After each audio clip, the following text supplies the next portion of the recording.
Hello everyone, मेरा नाम है मनोज, आखिरी बेंच से।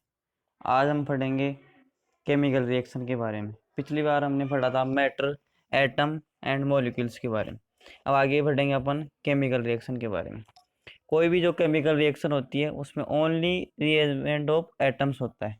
मतलब कोई भी जो मॉलिक्यूल है, डिफरेंट डिफरेंट टाइप के मॉलिक्यूल मिलके अरेंज होकर नया मॉलिक्यूल बनाना चाहिए। इसी को अपन केमिकल रिएक्शन बोलते हैं।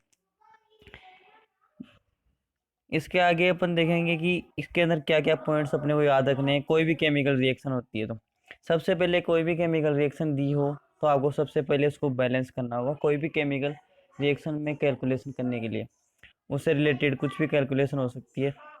तो number of molecules in reaction, उनको आपको बैलेंस करना है। लेफ्ट हैंड साइड और राइट हैंड साइड में एटम्स की संख्या बराबर होनी चाहिए। जैसे एक रिएक्शन दी है N2+3H2 2NH3 में चेंज हो रहा है, ये रिएक्शन दी है। अब इसके अंदर जो ये 3H2 लगा हुआ है और 2NH3 है, ये बैलेंस इक्वेशन है। जब भी कोई भी कैलकुलेशन करते हैं तो उसको बैलेंस करना ज़रूरी है। अगर अपन बैलेंस नहीं करेंगे तो अपन कैलकुलेशन नहीं कर पाएंगे। तो इसमें क्या हुआ कि दो मॉलिक्यूल है N2 एंड H2, ये दोनों मिलके NH3 नया मॉलिक्यूल बनाया। तो इसमें क्या हुआ, रीअरेंजमेंट ऑफ मॉलिक्यूल्स। तो only rearrangement of molecules atoms होता है जब कोई भी केमिकल रिएक्शन होती है। ठीक है। अब इसमें जो नंबर ऑफ मॉलिक्यूल्स है वो कंजर्व नहीं होते। अपन ओनली किसके बारे में बात करते हैं, रीअरेंजमेंट ऑफ एटम्स के बारे में बात करते हैं कोई भी बैलेंस केमिकल इक्वेशन के बारे में। तो जो mass of reactant equal to होगा मास ऑफ प्रोडक्ट। रिएक्टेंट आप जानते हैं वेरी वेल। जो रिएक्टेंट वो जो होते हैं वो रिएक्शन के लेफ्ट हैंड साइड में होते हैं।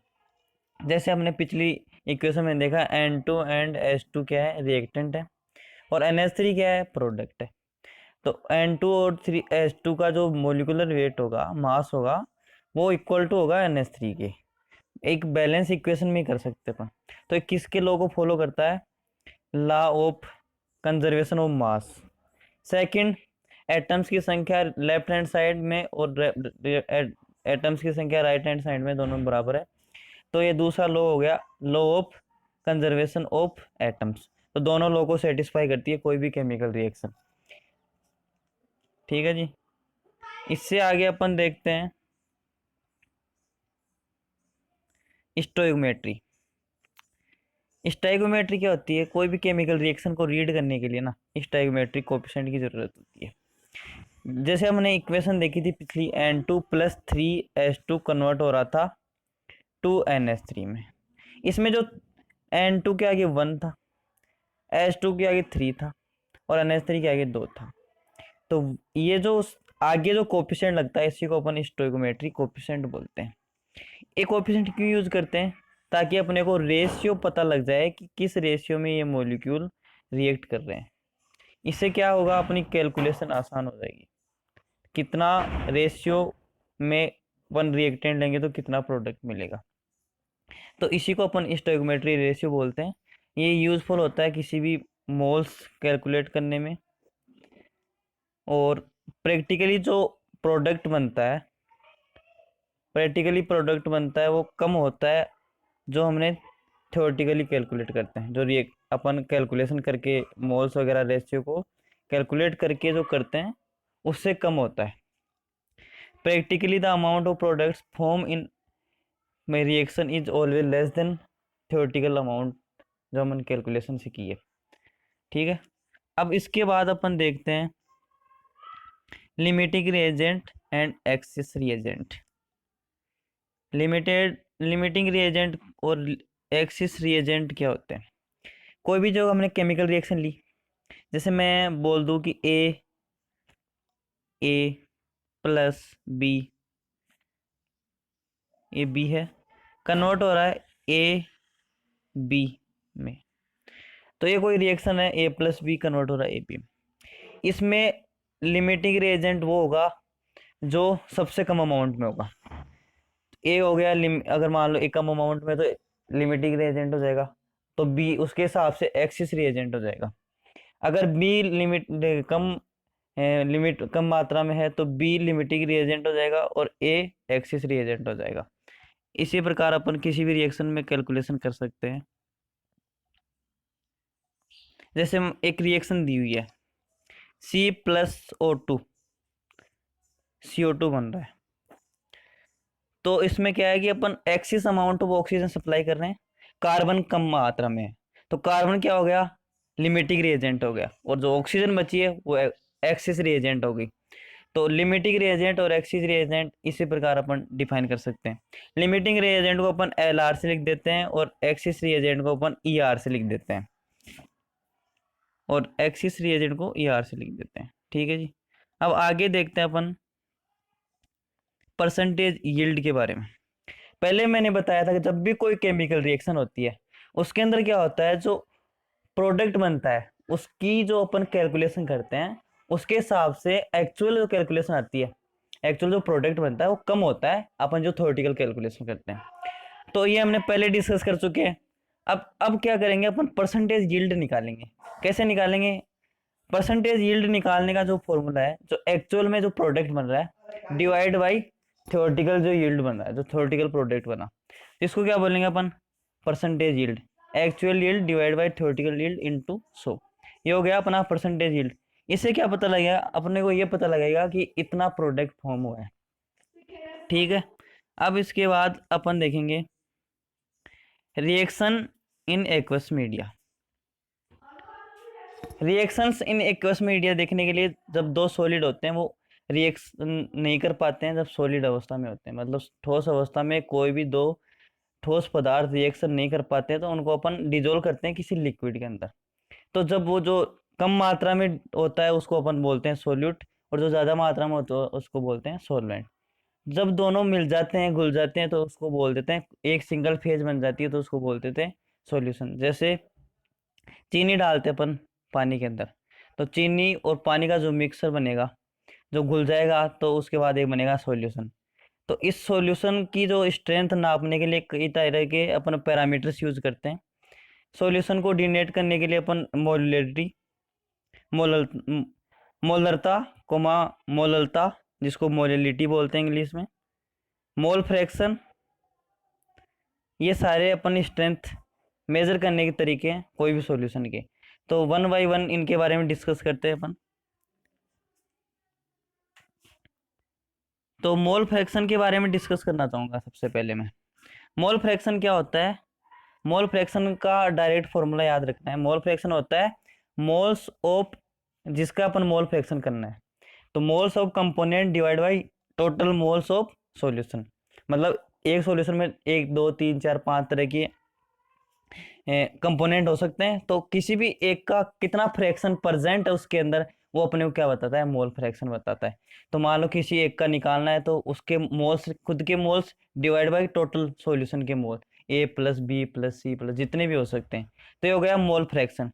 मास परसेंट कैसे कैलकुलेट करते हैं, मास परसेंट कैलकुलेट करेंगे तो किसी का मास परसेंट कैलकुलेट करने के लिए क्या होगा, mass of solute divide by mass of solution, तो इसको गुणा 100। तो इसको अपन ऐसे ही बोल सकते हैं 100 ग्राम सॉल्यूशन में कितना मास ऑफ सॉल्यूट प्रेजेंट है। तो उसी से एक डिफिनेशन निकल के आती है। अगर अपन 100 ग्राम ऑफ सॉल्यूशन लेते हैं तो mass of solute equal to mass percentage. तो इसका फॉर्मूला क्या हो गया, mass of solute divide by mass of solution into 100। अब अपन को निकालना है मास बाई वॉल्यूम। इसको अपन m/v से भी लिखते हैं, मास बाई वॉल्यूम को। तो इसको क्या लिखेंगे अपन, mass of solute divide by volume of solution into 100। तो यहीं से डेफिनेशन निकल के आई क्या, कि वॉल्यूम अगर 100 ml ले लेते हैं तो mass of solute equal to mass by volume. तो यहाँ से डेफिनेशन निकल के आई है। तो इसको अपन m/v से लिखते हैं और इसको ऐसे कैलकुलेट कर सकते हैं। अगला जो है वॉल्यूम बाई वॉल्यूम, v/v, तो इसको कैसे कैलकुलेट करेंगे, सिंपल है, volume of solute divide by volume of solution. ये ओनली लिक्विड लिक्विड सॉल्यूशन के लिए वैलिड है।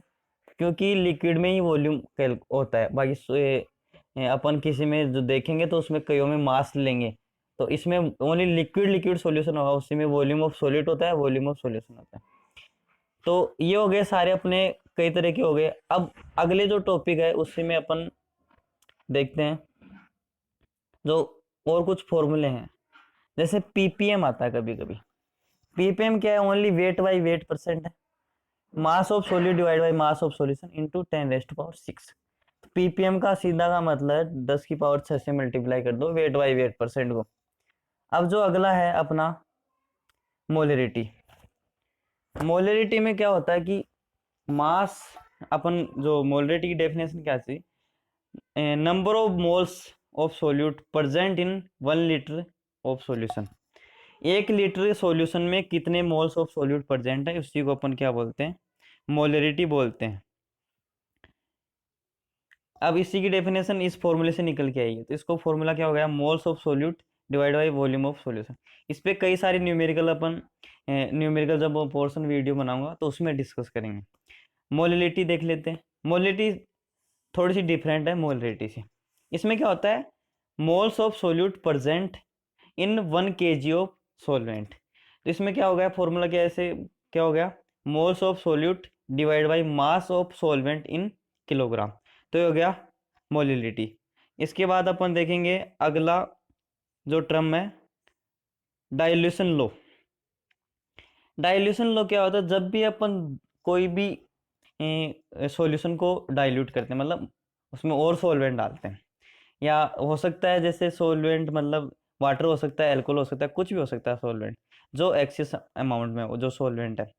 जब अपन सॉल्वेंट डालते हैं तो क्या उसका डाइल्यूशन होता है, तो उसमें सोल्यूट है ना हमेशा अनचेंज होता है, सोल्यूट रिमेन्स अनचेंज।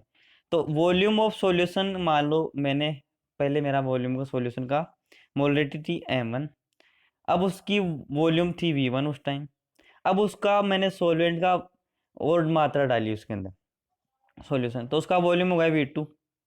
ठीक है जी। वॉल्यूम चेंज होने से मोलरिटी चेंज होती है, जैसा मैंने बताया, क्योंकि मोलरिटी प्रोपोर्शनल टू 1/वॉल्यूम, तो इन्वर्सली प्रोपोर्शनल हो गया, तो वॉल्यूम से मोलरिटी चेंज होती है। अब इसमें अपन क्या होगा? मोल्स ऑफ सोल्यूट कांस्टेंट रहेंगे, तो इसको क्या लिख सकते हैं? Moles of solute in the solution वो कांस्टेंट रहेंगे, तो m1v1 बराबर m2v2 हो गया। ये फॉर्मूला निकल के आ गया। तो ये बहुत ही बढ़िया लॉ है, इसके यूज आते हैं कई सारे अपने न्यूमेरिकल पोर्शन में। इसके बाद अपन देखेंगे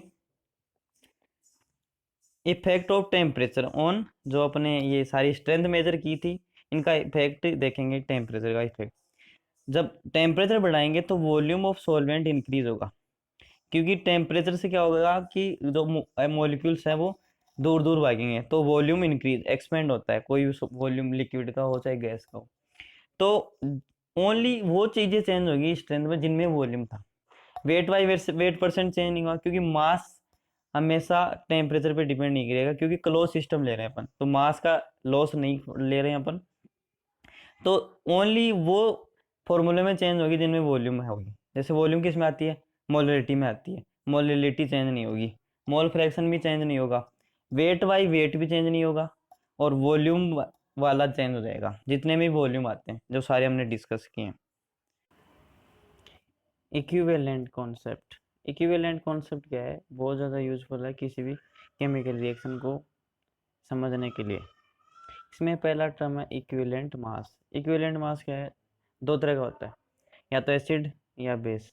तो एसिड, ऐसा एसिड इसका इतना मास लें ताकि वो 1 मोल H+ आयन प्रोड्यूस कर दे, ये तो उसको क्या बोल देंगे? इसका इक्विवेलेंट मास है। या फिर बेस के टर्म्स में बोले तो बेस का इतना मास लें ताकि वो 1 मोल OH- आयन प्रोड्यूस कर दे, तो इसको बोलते हैं अपन इक्विवेलेंट मास। ठीक है जी। इसके बाद अपन देखेंगे इसमें इक्विवेलेंट मास को कैलकुलेट करने का तरीका। तो एक होता है वैलेंसी फैक्टर।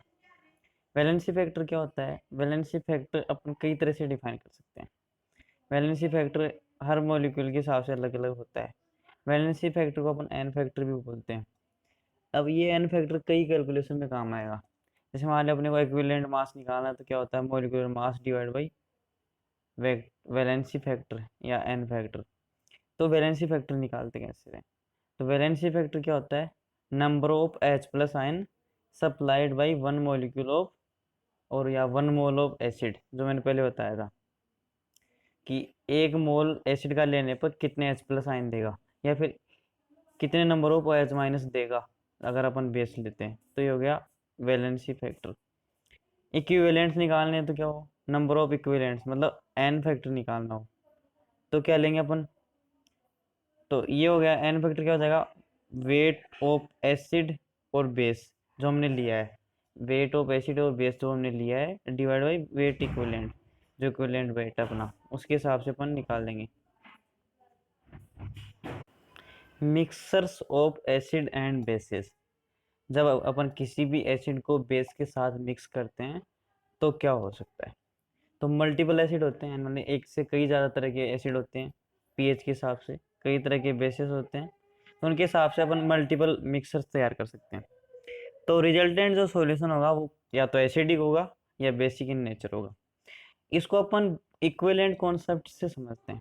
जैसे मान लो मल्टीपल एसिड और बेस है, तो उनका जिसका इक्विवेलेंट अपन ज़्यादा लेंगे तो उसको अपन उसी के हिसाब से मिक्सर बनेगा। अगर एसिड ज़्यादा है तो एसिड मिक्सर बनेगा, अगर बेस ज़्यादा है तो बेसिक मिक्सर बनेगा।